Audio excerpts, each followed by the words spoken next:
Greetings, my name is Pastor Iblis.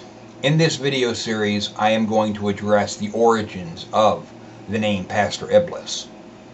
I will explain what inspired me to using this name. I am also going to address a pseudo-satanic organization that foolishly decided to try and attack me when I was requested by a friend, Tom Blackwood, to do a blog or so on the ONA. He didn't tell me what to say, but he informed me of the group's existence, and that gave me the ability to do my own research and come to my own conclusions. After posting a blog on what I had found, these ONA people decided that they were going to do the childish type of attack responses that is typical of those that are extremely immature. I'll be getting into all of that.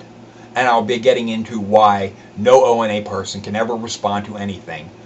The only one that could is David Myatt, aka Anton Long. However, first things first. Where does the name Pastor Iblis come from?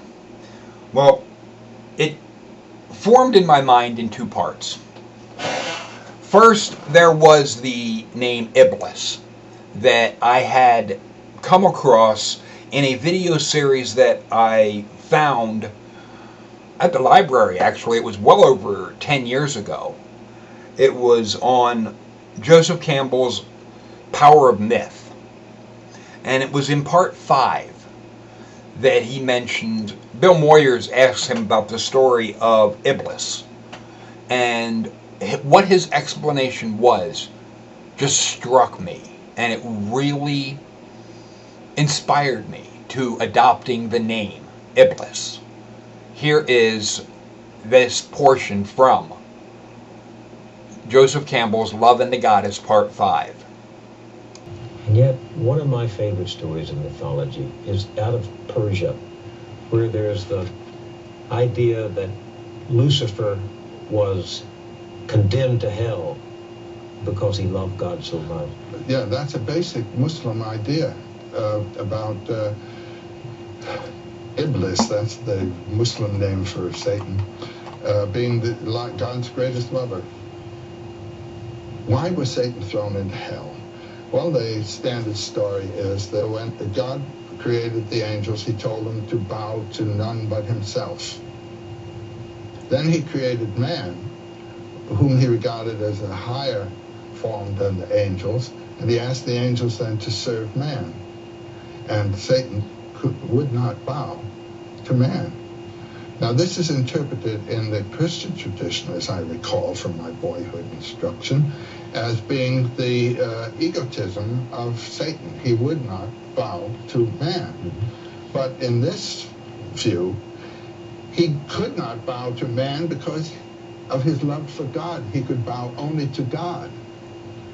And then God says, "Get out of my sight." Now, the worst of the pains of hell, insofar as hell has been described, is the absence of the beloved, which is God. So how does Iblis sustain the situation in hell? By the memory of the echo of God's voice when God said, "Go to hell." And I think that's a great sign of love.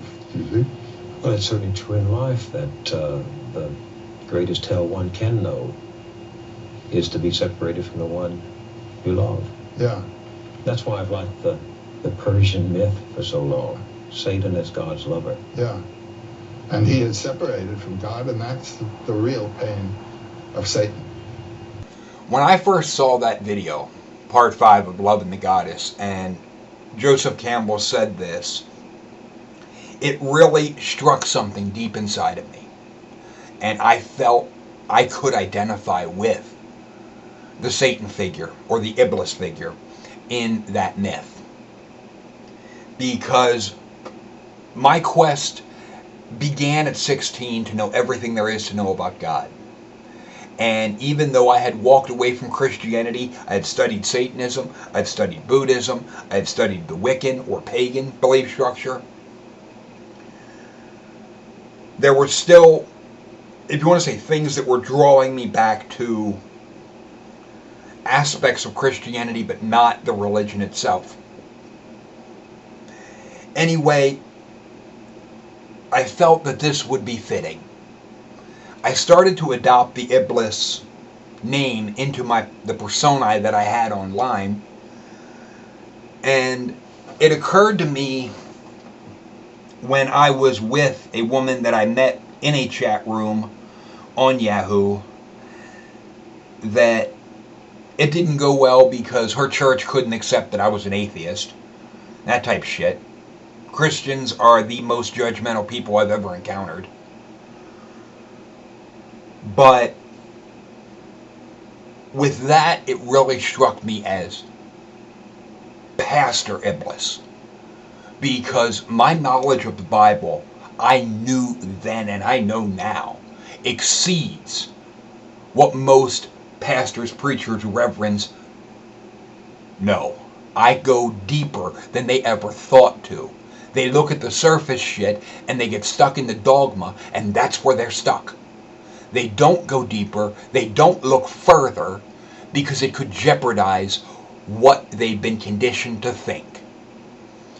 And I started to use the name Pastor Iblis.